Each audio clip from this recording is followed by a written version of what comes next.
بشام سے محمد آصف پوچھ رہے ہیں کہ آج کل 21 جون جب آ جاتا ہے تو لوگ فادر ڈے مناتے ہیں، اس کا شرعی حکم کیا ہے؟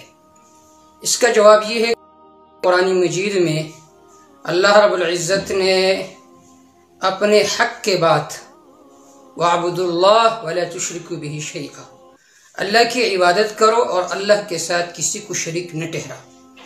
اپنے حق کے بعد سب سے پہلے جو حق ذکر کیا تو والدین کی ذکر کیا کہ وَبِالْوَالِدَيْنِ احسانا، اپنے ماں باپ کے ساتھ اچھا سلوک کرو، احسان قولی بھی کرو، اچھی باتیں کرو، احسان عملی کرو، احسان فعلی کرو، احسان مالی کرو۔ اگر ان کو مال کی ضرورت ہو تو انہیں مال دیا کرو، اگر خدمت کی ضرورت ہو تو ان کی خدمت کیا کرو۔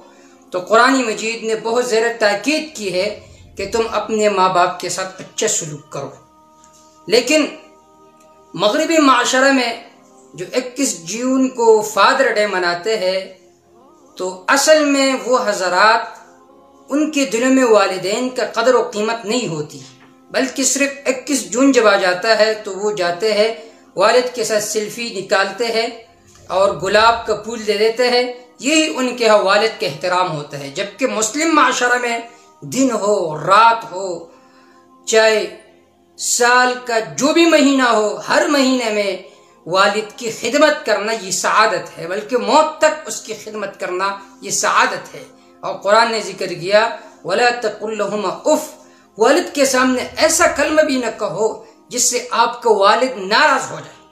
تو اسلام نے ہر لمحہ والد کی خدمت کی تاکید کی ہے، ان کی قدر و عزت کی تاکید کی ہے۔ کسی ایک خاص کو منانا اور جبکہ مغربی معاشرے میں اس کو منایا جاتا ہے یہ شرعاً درست نہیں ہے، کیونکہ حدیث پاک میں آتا ہے من تشبہ بقوم فہو منہم، جس نے کسی قوم کے ساتھ مشابہت اختیار کی تو انہی میں سے ہوگا۔ لہٰذا ان چیزوں سے احتراز کرنا چاہیے۔ واللہ تعالی اعلم بالصواب۔